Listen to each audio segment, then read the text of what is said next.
can staff members take care of themselves during this crisis? Yeah.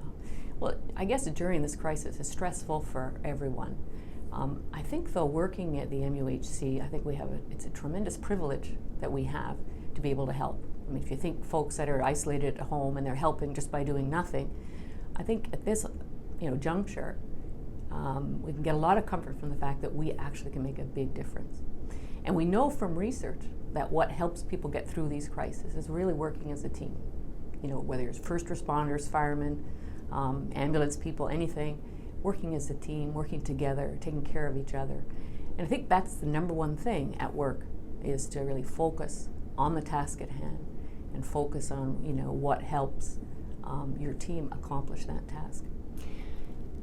What strategies can frontline workers, those who are on the front lines right now, what can they do to preserve their energies? Yeah, and I think that kind of boils down to simple things which people know, which is focusing on the task at hand, not getting distracted by worries or things that they're worried might be coming down the line. Just what's happening right now, looking out for each other, taking breaks. I mean, it's not selfish to take your break in the middle of a crisis, right? So if the ER is all backed up, it's still not selfish to take care of yourself so you can go back to work. So that's in the workplace, being flexible, trying to see what is needed, and even if you're not so comfortable doing what's needed, I think it's usually really helpful to feel that you're contributing that way. And if I think of things that I've ever regretted, it's usually regretting not doing something versus actually doing something. And I think that's really the privilege that we have working here.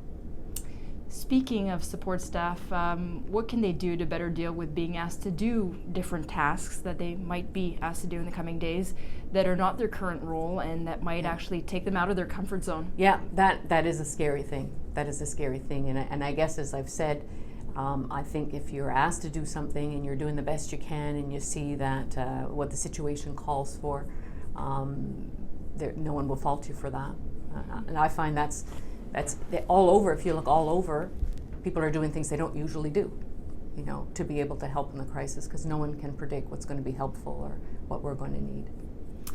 How can friends and families of staff help them during this time? What should people be asking them? Yeah, that's a great point, because many people, especially if you're working longer hours, or for example, if you're more stressed, you can't necessarily check in at home. And I think one of the things to do when you leave in the morning or whenever you're going for your shift is lay out expectations with your family. Like, if I'm not texting you back, or I'm not answering you, or I'm a little bit late, not to worry. It's we're in a crisis situation.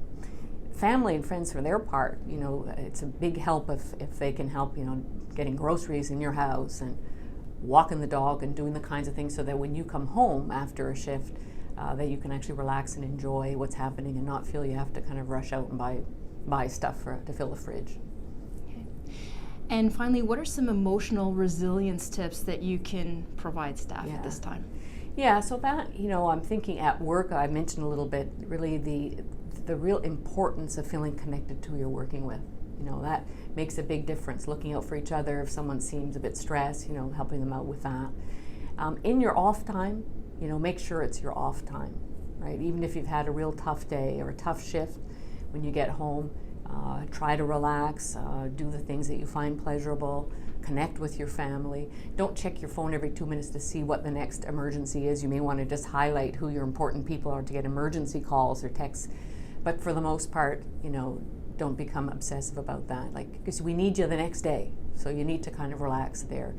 And studies show that if you take care of yourself, if you exercise, if you relax, if you sleep well, if you eat well, if you don't drink too much alcohol or smoke or do these kinds of things to relax unnaturally, then you're in better shape. You're more likely to be able to work again the next day effectively. And in our context now, we want you to stay healthy. So that's really important. It's not selfish to take care of yourself when you're not here.